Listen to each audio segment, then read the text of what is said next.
Position leader Congress के राहुल गांधी के बारे में मैं बोलना चाहूँगा। हाल ही में उन्होंने एक प्रेस कॉन्फ्रेंस की और उसमें उन्होंने कई एविडेंस और कुछ उन्होंने फैक्ट्स बताए, जिसमें इस पिछले चुनाव में जो मोदी गवर्नमेंट ने इलेक्शन कमीशन के साथ जो धांधली की है, ये उनका आरोप है। आप इसको किस तरीके से देखती है? आप इसका समर्थन करते हैं क्या? पहले बताएं हम। हाँ, डेफिनेटली मैं समर्थन करता हूँ, और इसलिए नहीं करता हूँ कि वो कांग्रेस ने लेकर आई या भाजपा के खिलाफ है।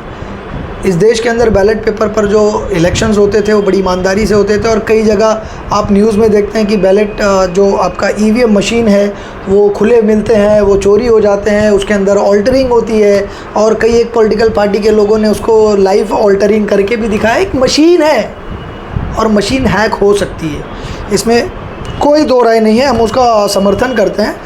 और जो इलेक्शंस हो रहे हैं चाहिए कि बैलेट पेपर्स पर हों, या बैलेट पेपर्स पर नहीं होंगे तो बहुत छोटा सा मेरा एक सजेशन है, और ये होना चाहिए। अगर ये होता है तो कहीं ना कहीं ईवीएम के ऊपर भी कंट्रोल आएगा।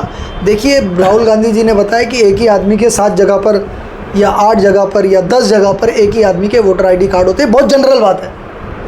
यूपी में रहने वाले आदमी का वोटर आईडी यूपी का भी है, और मुंबई आकर काम करता है मुंबई में भी है, बिहार में भी है, मुंबई में भी है, गुजरात में भी है, मुंबई में भी है, हैदराबाद में है, औरंगाबाद में भी है। बड़ी आसानी से वोटर आईडी कार्ड्स बन जाते हैं। ऑफिसर्स पूरी तरह से पॉलिटिकल पार्टी के प्रेशर में काम करते हैं। चाहिए कि हर वोटर आईडी को आधार कार्ड के साथ लिंक कर दिया जाए, और अगर वोटर आईडी आधार कार्ड से लिंक होता है तो जो वोटर आईडी लिंक होगा आधार से वो दूसरे से नहीं होगा, और जो वोटर आईडी लिंक नहीं है उनको वोट देने का अधिकार नहीं होना चाहिए जब तक वो लिंक ना हो जाए। तो कई हद तक हम इस प्रॉब्लम को कर्व कर सकते हैं। डुअल वोटिंग्स कराई जाती है देश के अंदर, ये बहुत बड़ा दुर्भाग्यपूर्ण बात है, क्योंकि इस देश को चलाना जो है डेमोक्रेसी, और इस देश की सबसे खूबसूरत बात इसका डेमोक्रेटिक नेचर है। और इसी डेमोक्रेटिक नेचर को भाजपा और मोदी जैसे वोट चोर जो हैं, वोट की चोरी करते हैं, और जो ईमानदार नेता होते हैं, जो अच्छे लीडर्स होते हैं, वो चुनकर नहीं आते, और उसके बाद जो है देश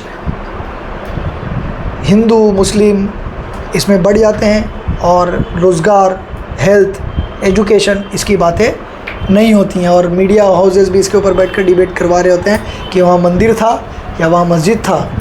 इलेक्शन कमीशन से राहुल गांधी जी ने सीसीटीवी फुटेज मांगी है, उसकी जांच करने के लिए उन्होंने एक PIL भी दाखिल की है। आप इस पर क्या कहना चाहते हैं?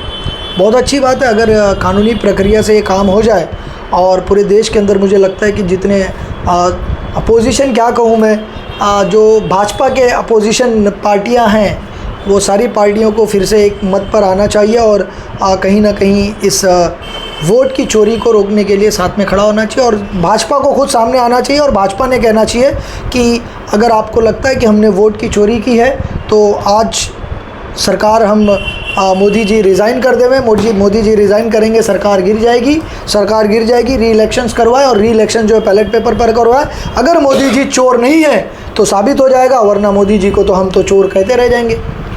राहुल गांधी जी ने हमेशा इलेक्शन कमीशन से ये सारे सवाल किए, जितनी भी उन्होंने फैक्ट्स बताए हैं वो इलेक्शन कमीशन से किए, पर जवाब बीजेपी दे रही है। अरे भाई, राहुल गांधी जी हो या वो मोदी जी हो, ये सारे पॉलिटिशियन हैं। राहुल गांधी जी ने भी सरकार चलवाई है, और उनके पार्टियों ने चलाई है, ये सारे काम वो करते आए हैं, इसलिए उनको बखूबी मालूम है।